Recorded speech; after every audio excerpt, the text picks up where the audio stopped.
No, I was going to say, how did you come to Igloo? Well, I'd never really, I've always loved music in terms of listening to music.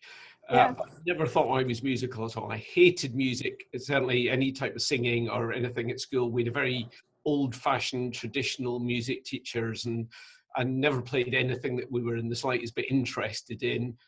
And I just thought, no, I can't. I'm just not musical. That's it. A bit like me. Yeah. And it was only, I'm kind of in my 50s that I suddenly thought, I need to challenge myself.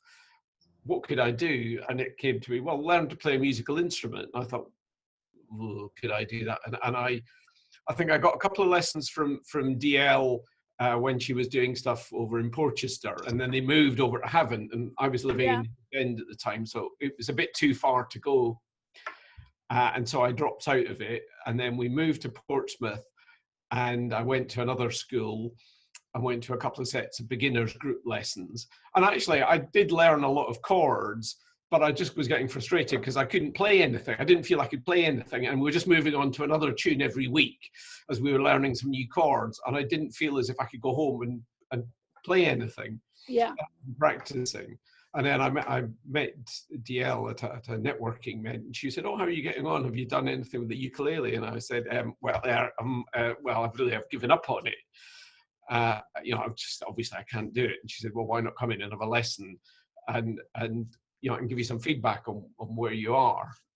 And we did, and she said, "Oh no, you've learned lots of chords and things like that." And she said, "Oh, I reckon within a couple of months you could be in the band." And as soon as she said the word "in the band," my eyes just sort of lit up, and I thought, one of those, this is what I want. Dreams, be with a group or be with a band. Yeah. So I've been in with the band now for probably about 2 or 3 years, and it's helped my confidence, it's helped my playing enormously. I just love, when we do a gig or something now. I do a lot of public speaking where I'm standing in front of an audience, so there is a bit of a ham in me who loves to be on stage, as it were. Right. But when I'm speaking, I'm very confident about that. When I started playing music with the ukulele, I wasn't as confident about it. And I remember, I think my first ever gig, I sort of mimed for about 3/4 of the songs. But now I can play most of them pretty well, I think. And learning to play more complicated bits and things like that. So I really feel I've progressed. I think that's important, isn't it? That you feel that you are. Oh, absolutely. More and more. I look back now, and I think how I was sort of 3-4 years ago, and I can't believe that I'm playing now, and not having to look at the strings for chords and things like that, and I've got a lot of the chord changes memorized and fluency, and I can do a bit of finger picking now and things like that I never thought I'd ever be able to do. Yeah, it's great. And, but the nice thing is there's always another challenge. Just when you master one and you think, oh, I'm starting to get a bit kind of blasé about this, DL will either give you, or if you ask her, she'll give you something else to challenge you, to bring you on to the next level, which is it's great, and it's great for the mind as well, because it's stimulating. It's great for the brain, particularly during lockdown. Yeah.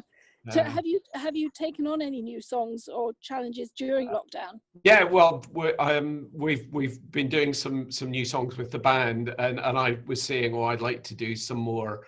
I wasn't quite sure what the challenge was, and Dee set me a couple of little challenges to do little lead riffs and things like that. Ooh. And, just having that challenge, we haven't really performed them yet, but it keeps me practicing, because I want to do that. I want to, so that when it comes to rehearsal and things like that, I can then do that, and kind of, she trusts me to be able to do that, and I feel not obligated, but I feel I need to live up to that challenge, which is great. But I think it's not that you feel you need to live up to it. You want to live up to it. I want, yes, absolutely, yes. And I think that a lot of that is Chris and DL, isn't it? Yes.